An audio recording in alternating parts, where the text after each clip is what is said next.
Dan Dickau, Scorebook Live Washington at the GSL Media Day in Spokane, Washington, here with U-High's head coach Garrick Phillips, heading into his 13th season. A year ago, 7-7 in league, 13-10 on the season. Coach, you look at this year's GSL race. It's wide open. I mean, you look at Gonzaga Prep, they're going to be good again. Back-to-back state champs, but they lost a huge piece in Anton Watson. Your team might be the sleeper to win or challenge for a league title based on history, based on transfers, based on everything that you're building at U-High. Would you agree? I would definitely agree with that. We're pretty excited after the summer that we had, and you mentioned a transfer. We have a pretty big impact player that came over from CV that's going to join us, and he'll just be a sophomore, but a plus athlete and a very, very good shot blocker. And so he kind of filled a void that we had. We didn't have much returning as far as big guys. We had a ton of shooters, so kind of balanced out our team a little bit. You mentioned shooters. As I talked to a number of coaches across the GSL and asking about their team, other teams, one thing that they always said they've said about U-High is they've got shooters. And I asked you the question off camera and said, well, we've always had some really good shooters. Who's going to be that guy, or are there multiple guys this year that you can rely upon out on the perimeter? There's a lot of them. I'll start with Luke Hawley, who will be a senior, is one of the best shooters that I've ever coached. He's working really hard to not be one-dimensional. I think he's always, thought of himself as a shooter first. And then my kid is going to be a junior, Garrick Phillips. I've said since fourth grade he's the best shooter that I've ever coached, and I wish he could have played for me then. He's just, when he misses, I'm surprised. The kid that you're going to talk to pretty soon, Adonis Winkler-Cody, he has a well-rounded game, so he doesn't get labeled as a shooter, but a guy that I would love to have the ball in his hands at the end of the game if we need a three. So we're going to spread it out. Jeremiah Sibley's a sophomore that is going to be our point guard and a very, very good shooter. So I think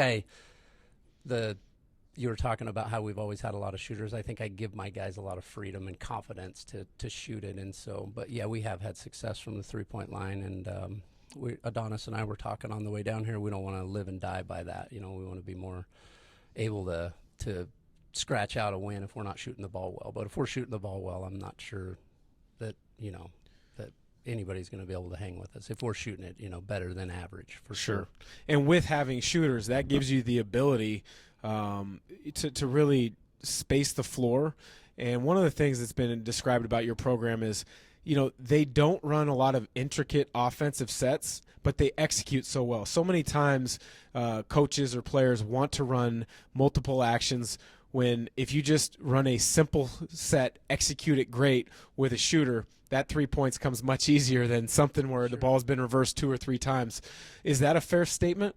Yeah, I would agree with that. I think as I've changed and developed as a coach over the years, is I used to spend a ton of time, I'd spend 75% of practice just executing our offense, and then we'd go out in the game and do it right, once or twice. And so we'd play, when I was on the other side of the state, we'd go play Rainier Beach and all these teams that would just beat our brains out. And you go and watch tape, and these kids are just making basketball plays. So we've transitioned more to, worrying a little bit less about execution. We still have things that we want to do and get guys in the right spot, but we really try to develop our players around, all the way around the whole year. In the off season, we try to develop them as decision makers and basketball players on both ends of the floor. So yeah, I think that's a fair assessment of what we do. You spent some time at Mount Si, as you mentioned, over on the west side of the state. You've been now at U-High for quite some time. A lot of times there's not a full understanding of the differences in the game and how it's played on both sides of the state.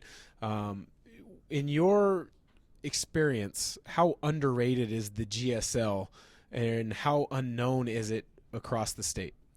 Well, I think as of the last 2 or 3 years, I don't think it is anymore. I think Gonzaga Prep has a lot to do with that. I know, I stay in contact with the coaches over there, and they know what's going on in Spokane, but I think we have brought ourselves up to the level over there for sure. But I think being underrated, I don't know. It's just there's always going to be the whole Seattle's bigger than Spokane, and our guys are better than your guys. But I don't think it's a big difference anymore. I really don't.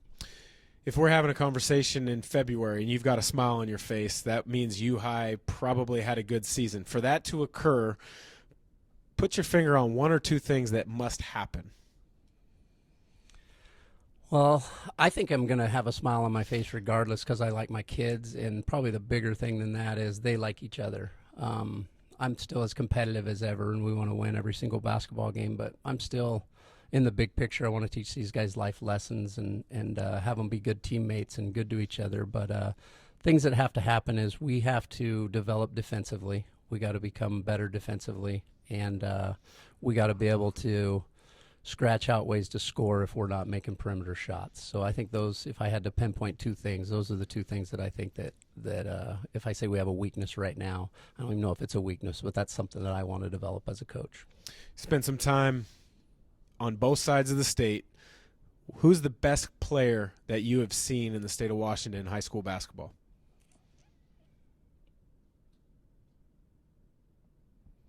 Jamal Crawford. Yeah, for sure. I have tons of stories about Jamal when I coached against him when he was at Rainier Beach. My favorite is when my 5'8" point guard broke him down at the top of the key in transition, and Jamal dribbled behind his back. And as my point guard, Charlie Cabe, likes to say, Coach, he missed the jumper. So he dribbled behind his back and shot a jumper from the top of the key, and it didn't go in, but it was one of the craziest highlights that I'd ever seen. So, yeah, there's a long list, but I'd have to say Jamal Crawford for sure. That's Coach Garrick Phillips of U High in Spokane. I'm Dan Dickau for Scorebook Live Washington. Looking forward to following the Titans this season as they look to challenge for a 4A title in the GSL.